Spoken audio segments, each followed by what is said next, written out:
Welcome to life of cooking. இன்றைக்கி நம்ம சேனலில் கேப்சிகம் பன்னீர்லாம் போட்டு சூப்பரான ஒரு கறி எப்படி செய்கிறதுன்னு பார்க்கலாம். பேனில் 3 ஸ்பூன் அளவுக்கு எண்ணெய் ஆட் பண்ணிவிட்டு பட்டை, கிராம்பு, 1/2 ஸ்பூன் சோம்பு, ஒரு அன்னாச்சி பூ இதெல்லாம் ஆட் பண்ணிவிட்டு 2 கைப்பிடி அளவுக்கு வெங்காயம் ஆட் பண்ணியிருக்கேன். 2 வெங்காயம், கொஞ்சமாக கருவேப்பிலை இலையை ஆட் பண்ணி இது நல்லா மிக்ஸ் பண்ணி விடுங்க. இந்த மாதிரி அளவுக்கு நல்லா வெந்ததுக்கு அப்புறமா இதில் நம்ம தக்காளி ஆட் பண்ணிக்கலாம். 2 வெங்காயம் எடுத்திங்கன்னா 2 தக்காளி ஆட் பண்ணிக்கோங்க. ஒரே சைஸில் எடுத்துக்கோங்க. தக்காளி வெந்துட்டுருக்கப்பயே கொஞ்சமாக 1/4 ஸ்பூன் அளவுக்கு மஞ்சத்தூள் ஆட் பண்ணிக்கலாம். இப்போ எல்லாத்தையும் நல்லா மிக்ஸ் பண்ணி விட்டுக்கலாம்.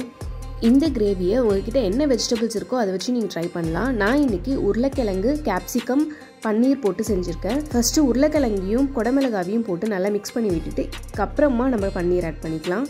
இந்த கிரேவிக்கு தேவையான அளவு சால்ட்டும் ஆட் பண்ணிக்கலாம். பன்னீரையும் ஆட் பண்ணிவிட்டு நல்லா மிக்ஸ் பண்ணி விட்டுக்கலாம்.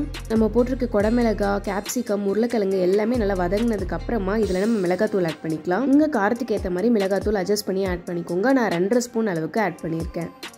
நான் இன்றைக்கி செஞ்சுருக்க குவான்டிட்டிக்கு 4 பேர் நல்லா சாப்பிடலாம். இப்போ இந்த கிரேவிக்கு தேவையான அளவு தண்ணி ஆட் பண்ணிக்கலாம். அது நல்லா டிப் ஆகிற அளவுக்கு தண்ணி நான் ஆட் பண்ணியிருக்கேன். இந்த மாதிரி நல்லா பாயில் ஆனதுக்கு அப்புறமா நம்ம கிரேவி சூப்பராக ரெடி ஆகிடும். இந்த ஸ்டேஜ்லேயே நம்ம கேஸ் ஆஃப் பண்ணிவிட்டு சப்பாத்திக்கு இதை வச்சு சாப்பிட்டாலே சூப்பராக இருக்கும். பட் இதுக்கு ஒரு பேஸ்ட் நம்ம ரெடி பண்ணி அது இதில் ஆட் பண்ண போகிறோம். முந்திரி, தேங்காய், பொட்டுக்கடலை, சோம்பு இது எல்லாத்தையும் நான் அரைச்சி எடுத்துகிட்டு வந்திருக்கேன். அந்த பேஸ்ட்டை நம்ம இந்த கிரேவியில் ஆட் பண்ணிடலாம். தேவைப்பட்டால் இன்னும் கொஞ்சம் தண்ணி ஆட் பண்ணிக்கோங்க. ஏன்னா இந்த பேஸ்ட் ஆட் பண்ணதுக்கப்புறமா திரும்ப நல்லா திக்காகும்.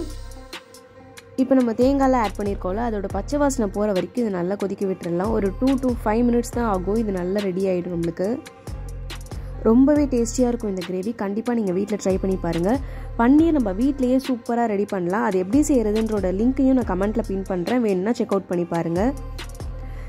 பன்னீர் நம்ம கடையில் வாங்கி சமைக்கிறத விட நம்ம வீட்லேயே ஈஸியாக செஞ்சிடலாம். ரொம்பவே சூப்பராக இருக்கும்.